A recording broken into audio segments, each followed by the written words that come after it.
Hey guys, Jose here from Transformative Stories podcast. This is episode 1. Today we're doing the 1,000 puzzle piece by Signature Collection. It's like a cool little world map that we're going to be doing today.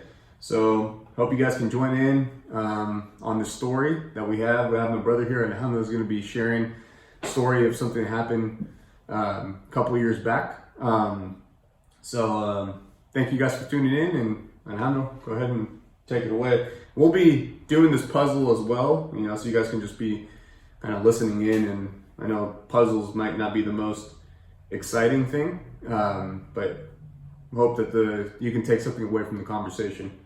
So, Alejandro, go ahead and take it away. Sure. Let's see.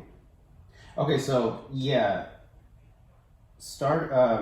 At least when I was younger, I always felt like it was more difficult for me than the average person to like strike up a conversation, to be social with people, and honestly, there's a lot of details that I could share, but I guess for respect of this podcast, I want to keep it short, but I don't want to leave off too many details. So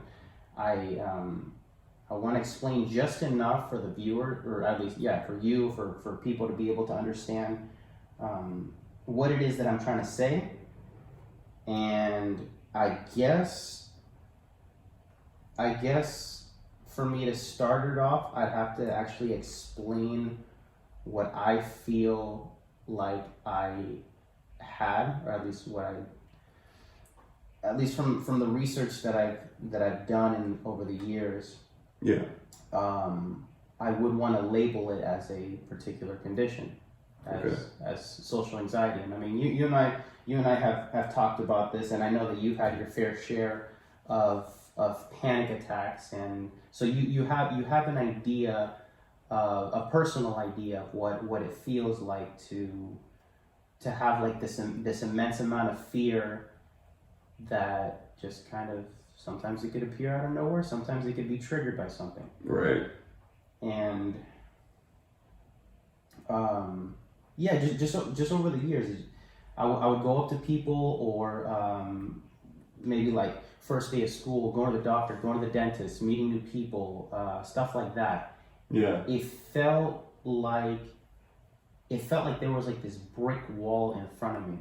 And I mean, I know that like a lot of people that don't understand this whole realm of psychology, they can easily just pass it off as like, oh no, you're being sensitive. Like maybe I was, maybe I wasn't, but right. But from what I do understand, whether I was or I wasn't, the last thing that I wanted to hear was for somebody to come up to me and be like, one remark that I've gotten before is maybe if you were to pray hard enough, and that's a big one. If you were to pray hard enough, it would go away. Yeah. Maybe that's right. Like maybe they're what they're saying is correct. If I were to pray hard enough, it would go away. Maybe, but at the same time, it's not something that somebody wants to hear. No, absolutely not. Like it can easily just make that person just shut off. Like, right. What they're saying could be correct, but at the same time, it comes off as insensitive. Maybe that wasn't the person's intention, but regardless. Right. It's kind of like you just gotta have enough faith, or you gotta have more faith. Exactly. Now I hear it. And I mean, it was a conversation that I had with mom and dad. Like I remember one time, I think it was like in fifth grade, or like fourth or fifth grade. We were back in our old house, and all of a sudden, out of nowhere, I got this panic attack. And is it okay if I give a little explanation as to? Share whatever is on your mind, man. Go ahead. Okay, so from my understanding of what a panic attack is, or I guess I'll give the label of what I thought my condition was, social anxiety. As far as social anxiety or panic attacks or just anxiety in general is it's pretty much a physiological response to a stimuli that may or may not be there. So basically, it's your body reacting to a fear that may or may not be there. So your body's exhibiting the symptoms. It's your hands are sweating, your mouth is maybe getting dry, you feel nauseous, there's knots in your stomach, maybe your heart is like beating in and out of your chest. Right. And the fear could be there or it may not be. But either way, your body is responding as if there was something there. Right. So that's my best explanation. I'm pretty sure you'd be able to look it up in the DSM-5, and that's pretty much what it is. Right. And definitely in the moment, it feels extremely real. It does feel extremely real. Yeah. And whether it is or it isn't, well, your body doesn't know the difference. Right. Your body's like, Tracing out. There's a danger here, and I'm gonna fight or flight. I'm gonna do something about it. Right. And yeah, no, this was really just an ongoing battle, and me trying to figure out what I should do about it. And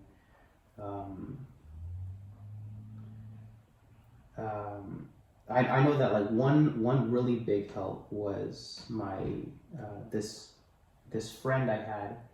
I'm not gonna name names, but it was a friend that I had in high school, and it was him who helped me realize what this condition was, because I remember coming over to his house, and I was like explaining to him like the symptoms of a panic attack. Although I didn't have the verbatim, I didn't have the words, I couldn't put a label to it. Yeah.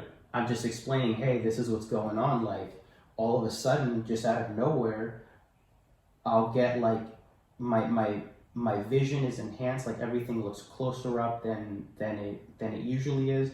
My hearing is enhanced. Like I can hear everything a lot clearer. And if anything, if I'm having a conversation with somebody, it sounds like they're yelling because sounds are that much more enhanced. Right. My heart is beating in and out of my chest. Like I feel like I literally felt like it was about to explode. And I have like this immense amount of fear that just came out of nowhere. Right. Maybe something triggered it. In most cases, it didn't. Like it just happened. Maybe it was like a whole bunch of stress that just accumulated, and then all of a sudden, bam! Your body's just like, I can't take it anymore. Yeah. So it was this friend that helped me understand what it was that was going on. He helped you understand because this was something he was going through as well, or like something he could relate to. Exactly. No, it was something that he himself was going through. Okay. I don't know if his was more so general, but either way, he could understand because he was actually taking medication for it. Yeah. And I never went to a psychologist. I never went to a counselor. I never was prescribed medication. But he did offer me some of his, and I did take it. She don't recommend it, do you? No, definitely not. Yeah. But there was this one time, and it was actually the very same day that I went over to his house, and I was explaining to him like all the symptoms, like this and that is going on. He's like, dude, you're having a panic attack. I'm like, what? What's that? He's like, and then he explained to me what it was, and then I was like, dude, like all these years, like I thought I was going crazy or something. Yeah. I mean, because there was times I thought I was like hearing voices in my head, and it's not that I had like schizophrenia. It's just I heard something yelling in my head, but I couldn't make out what it was, and it was in those times that I was having a panic attack. Like everything's enhanced, hearing gets better, but I would also hear yelling. I just couldn't make out what it was. Yeah. Either way, it was nothing that I was freaked out about. I'm like, this is different. This is weird. Yeah. But fast forwarding a little bit into my I was a transfer student when I went to the university. Mm-hmm. I was only there for two years, but on my first year there, I think it was like after the first year was done, or somewhere around the first year. University as in Jessup, or university as in community college? Yeah, Jessup. Jessup, Yeah. okay. Yeah. Okay, got it.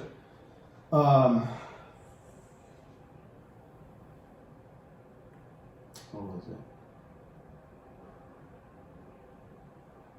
Sorry, it's hard to like do the puzzle and It's a challenging experience, but I think too, I don't know, something about just like, again, like focusing, like I feel like almost like as you're putting the pieces together, it's like you're putting the pieces together of your story as well, right? You kind of your thoughts are, I think it's like a good representation of it. Your brain just kind of being jumbled and your thoughts are all scattered all over the place. Yeah. And then when you start picking pieces together, putting them together, it starts to and this definitely story. Isn't a story that I share too often. I'm glad that I'm sharing it right now, but typically I do like to be careful about who I share this story with, only because for people who don't understand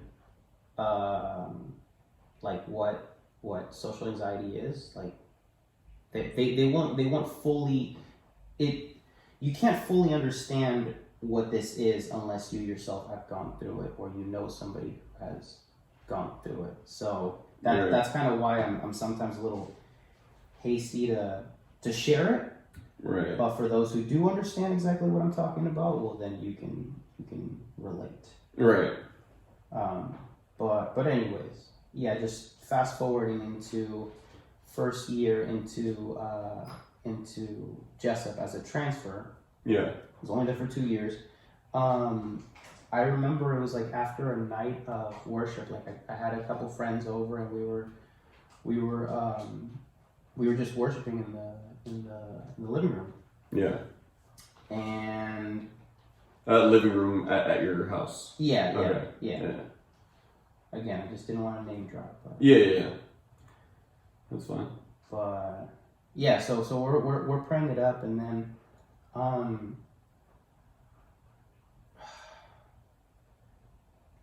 don't know if it was like that very same day, like earlier on in the morning, or maybe after the night of worship, that I was just like so this is where the spiritual realm steps into play, and I'll explain a little bit more what exactly that means. But I remember praying to the Lord sometime around that day, and it was like it was me reaching a point of pretty much absolute surrender of that particular aspect of my life. Yeah. So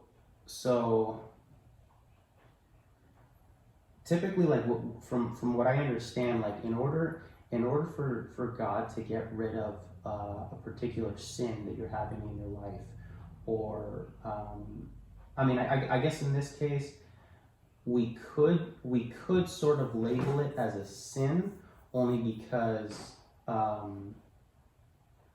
well, maybe not a sin, but it's something that doesn't belong, because it's fear, and fear is not of God. Okay. So it was something that was in me that shouldn't be in me. Okay. And because social anxiety, we can label it as a fear. It's a phobia. It's fear, whatever. Anyway, so I had to reach a point of absolute surrender, to the point where I was fed up with where my life was headed. I was fed up with being afraid. I was fed up with it being more difficult for me to hold a conversation with somebody than the average person. Yeah. And I'm paraphrasing, but part of my prayer to the Lord was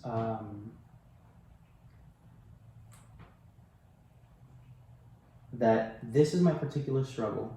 I'm going through this. I don't know if you're going to intervene, because this was something that I had been praying for, like, for the longest time ever, and he did not come through. Like, he just, you know, I still had it, like, and there was times where I felt like really broken. I was like really praying it up, and I felt like the Lord was just not listening. Like, he just was silent. Yeah. But in this particular night, I prayed to him, and I asked for him to take it away. But I also said that even if he doesn't, I will still continue to worship him. However, if he doesn't get rid of it, I'm going to do something about it. Like, I will still worship you. I will still pray to you. You are still my Lord. But if you don't intervene, I'm going to do something about it. Yeah. Like, I reached a point where I felt like I was up against a wall, like as if we want to use that fear as if we want to humanize it and, like, just, you know, how do I put it? You're gonna take on that monster by yourself. Yeah, exactly. Wow. But, like, I just felt like, whoa, powerful.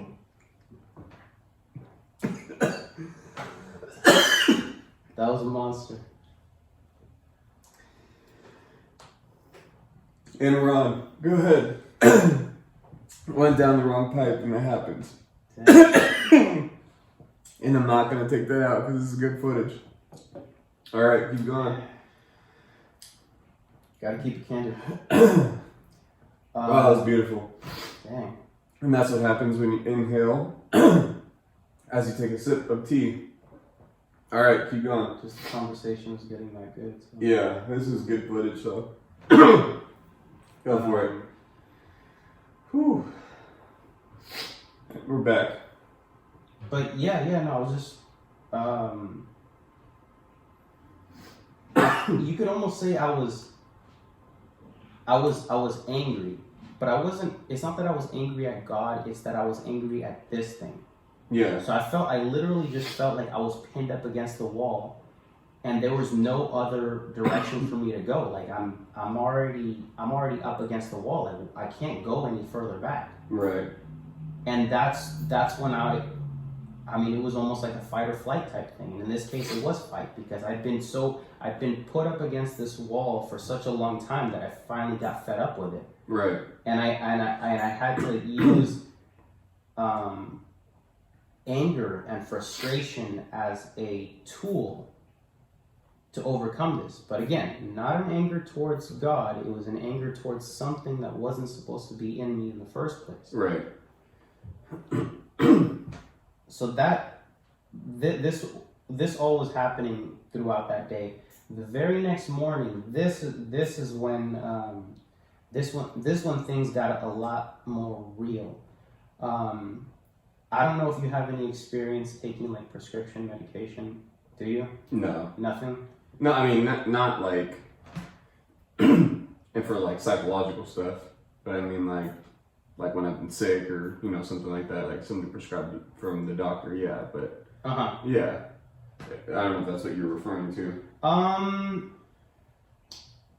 What about,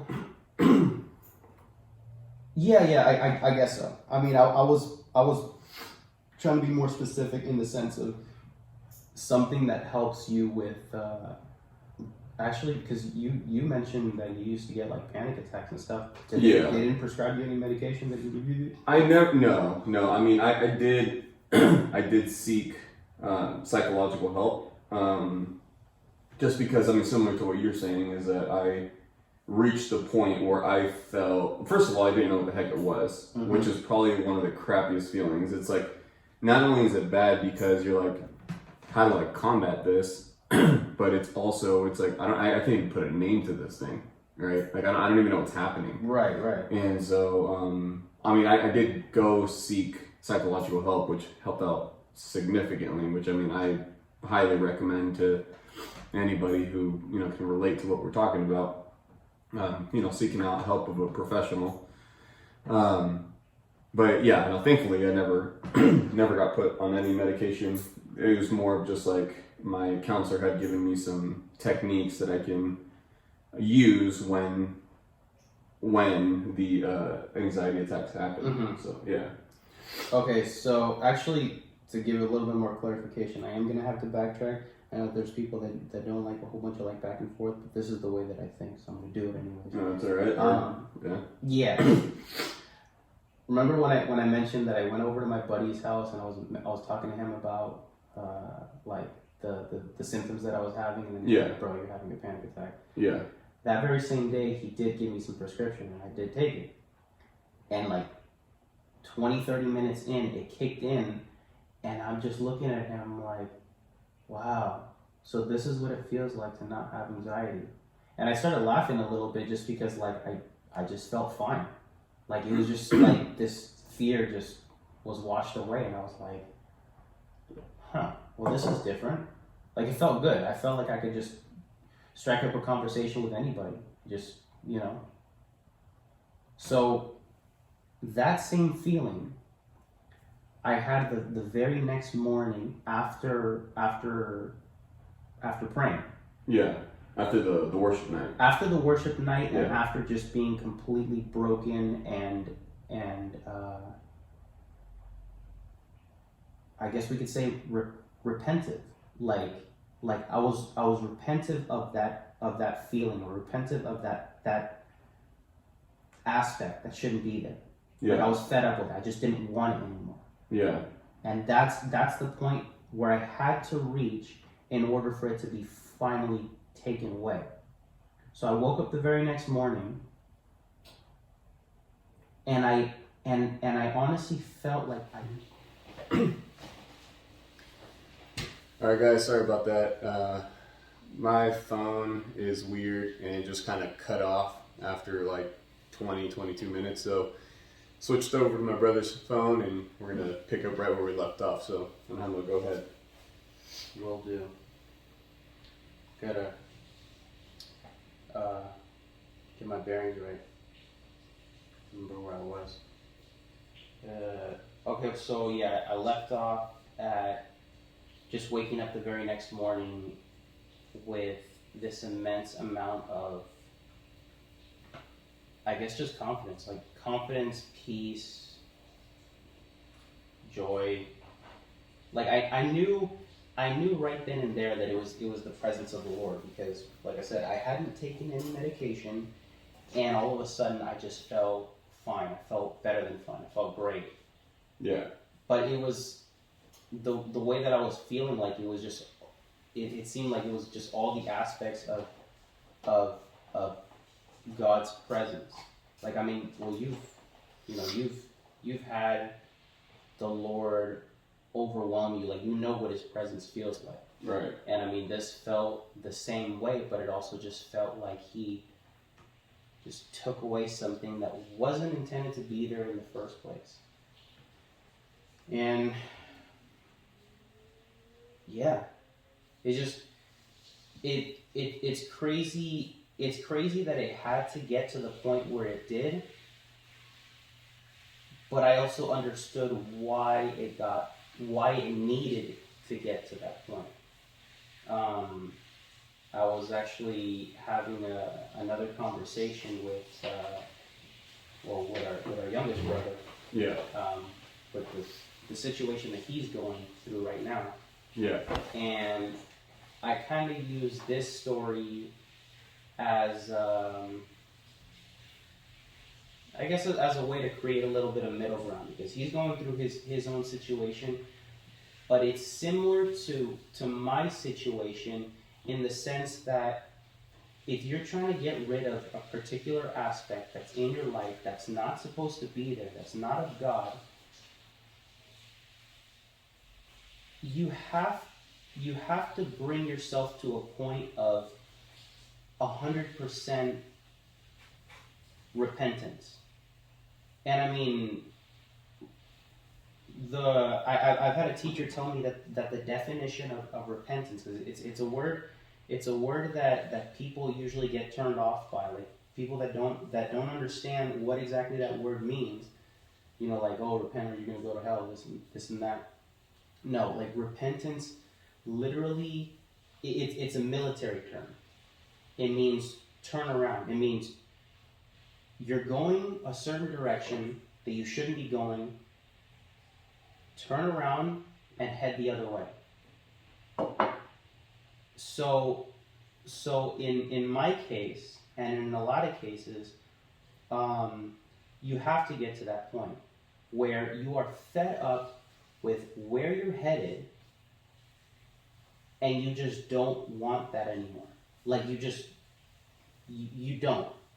Like you don't even give it a second thought. I don't want this anymore. I'm fed up with where I'm going. You're looking at yourself in the mirror. You don't like what you see, and you just are repenting. Physically, mentally, spiritually, all aspects of you are turning the opposite direction because you know that the direction you're headed is not the right way. Right. Similar thing with our brother. Slowly, he's starting to realize that where his life is headed, what he's doing with his life, is not somewhere that he wants to be. He's reaching a point where he's broken, he's frustrated, he's fed up. You can say angry, whatever, it doesn't matter. It may seem like something bad, but no, in reality, it's something good because things usually go bad before they go good. It works. It seems like it happens a lot in people's like spiritual walks. Like right before something really good is going to happen, the enemy is going to try his very best to throw his little arrows to have his last, hurrah or whatever. Yeah, try to distract you. Exactly. Yeah, or take you off track. But that should serve as encouragement, though, because if he's trying that hard, that must mean we're headed in the right direction. Mm-hmm. If he really, if all of a sudden you're just getting, persecuted really bad, you're just having, these negative spiritual emotions that shouldn't be there, you're getting spiritually attacked, whatever, it should serve as encouragement because why would the enemy be trying that hard if you weren't doing something if you're not, why would he be trying so hard if what you're doing is not a threat? Right. To him. Right. So, yeah. So since that moment, have you had any more anxiety or panic attacks?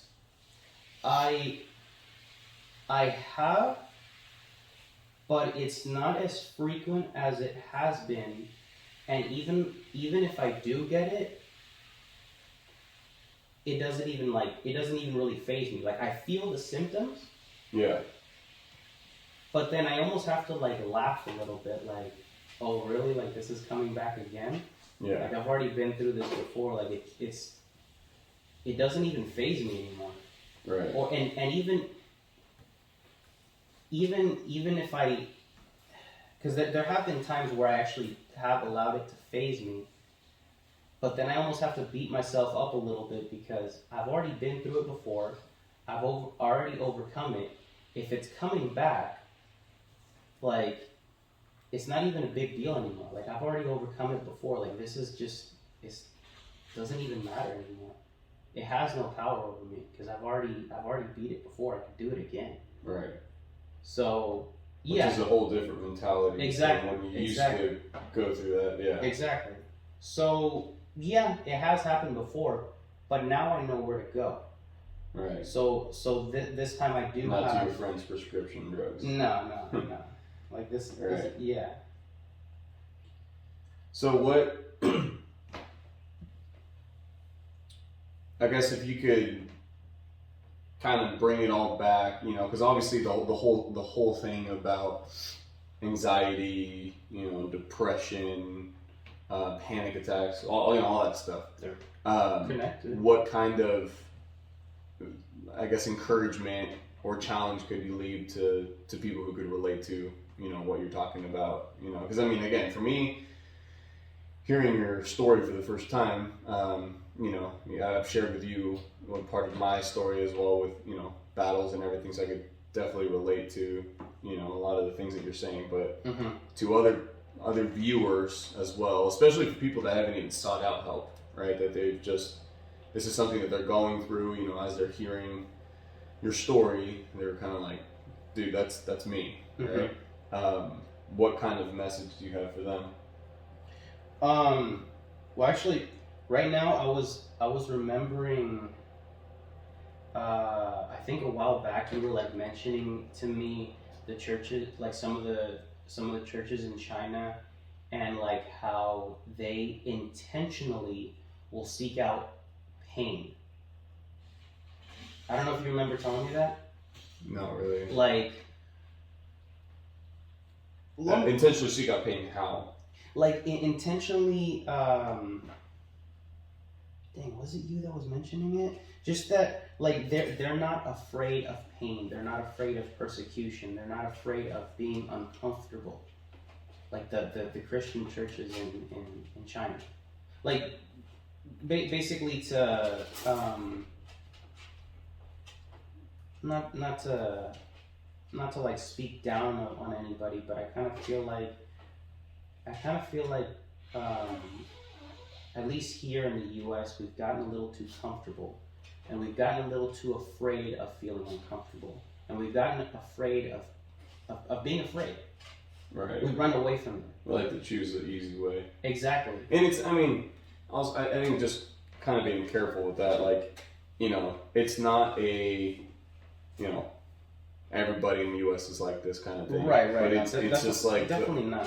I mean, at least from our experiences here in the States, it's like, especially from traveling different places and everything, like, I mean, I feel like sometimes from my experience and like in other places, Christianity just kind of seems a little bit different, especially when you go to a place that's like highly persecuted, I mean, at most here, it's like, you'll have somebody cuss you out or whatever, or like, like kind of what happened with our family, people kind of distance themselves from you or whatever, but you're not getting killed. Right. You're not getting killed, your family's not getting killed, so it looks different there. Nice, I did one.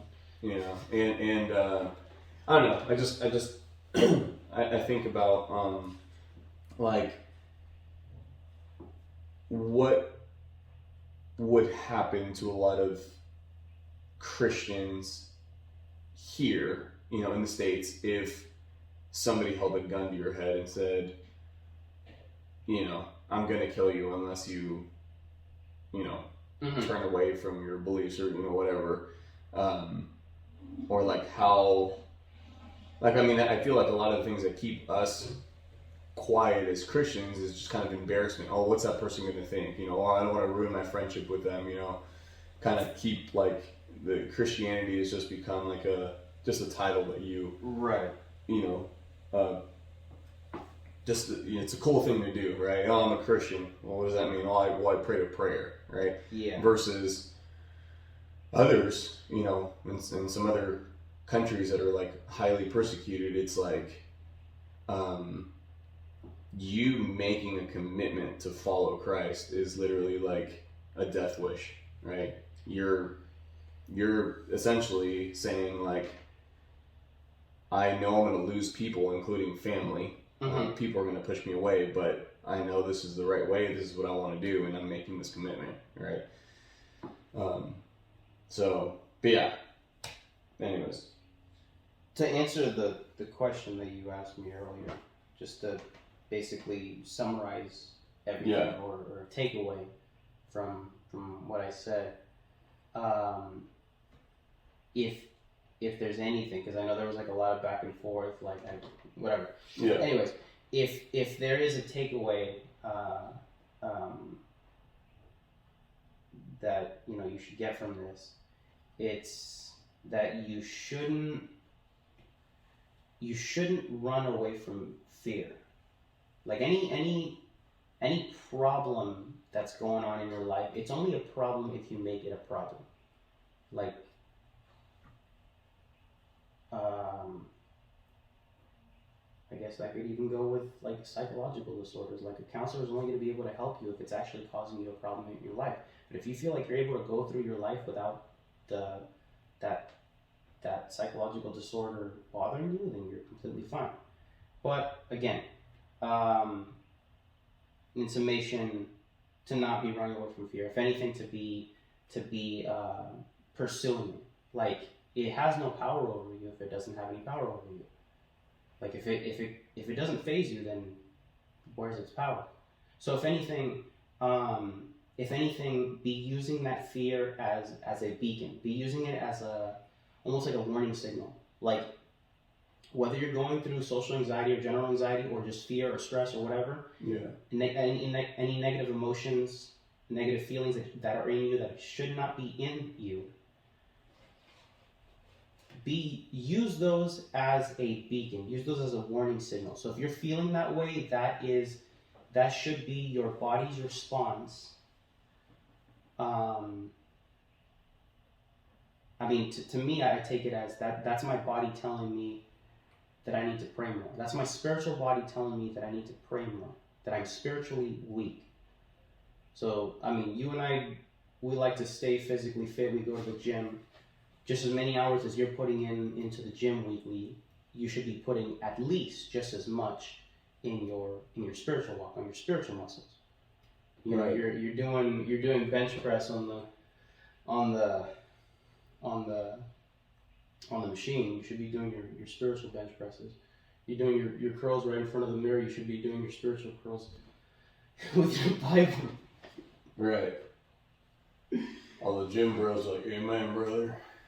Exactly. Yeah. No, for sure. I totally get what you mean. And I think this is too, this is I feel that, God has placed people, some professionals in this world, to be able to walk with people through these difficult things, I think the whole I got this mentality is not always the wisest, because that's what I did. I, never sought out help or whatever. I was like, I'll take care of it, right? And then I turned to stuff that, temporary fixes, to be able to deal with the things that we're going through. But they were just that, they were temporary, right? Kind of like the medication, that you took from your buddy. It's like, okay, that lasted X amount of time, right, and then it came right back. Actually, right? Okay, and let me clarify then, just so there isn't any misconception.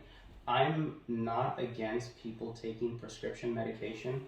What I am against is them taking it when they don't need to, because it is a very helpful tool, but you should only be taking it if prescribed to you. If prescribed and as prescribed. Yeah. Or you can go ahead and seek out natural alternatives, but yeah, whatever it is that you're using, you should only be using it as prescribed in a therapeutic sense. Like if you're using it in excess, and this applies to everything. Food, alcohol, like just anything that's in your life that is in excess and that is taking the place of God, like taking that number one spot, it should not be there. Right. So personally, I feel like nothing in and of itself is a sin. It's only a sin if when you do it, it's when you're committing that act, you're not taking God into consideration. At that point, then it is territory that you shouldn't be in. It's risk territory. Yeah. Yeah. Yeah. So it may not be a sin per se, but you're stepping into territory that you shouldn't be stepping into. Right. Yeah. No, absolutely. Well, we did not get very far with this puzzle at all. No, which no. I got. I didn't, and I didn't think we would, which is totally fine. Yeah, you got one piece down. I kind of worked a little bit with the edges, but anyways, thanks for sharing your story. And again, I hope, for all you guys who are listening, I hope that you guys can take something away. If you're watching this, watching two guys doing a puzzle together, talking about social anxiety and panic attacks and all that, again, might not be the most exciting thing, but I thought it was exciting. yeah. But hopefully, you guys took something away from it. I would even say that maybe do something. You don't necessarily have to be watching the whole thing. Just sitting attentive to it, unless you want to. That's totally fine. But maybe grab a puzzle and join along with us as you're listening in, and make sure that you guys subscribe. Stay tuned for more videos, more stories. And again, just thank you guys for stopping by. Have a good one. Cheers.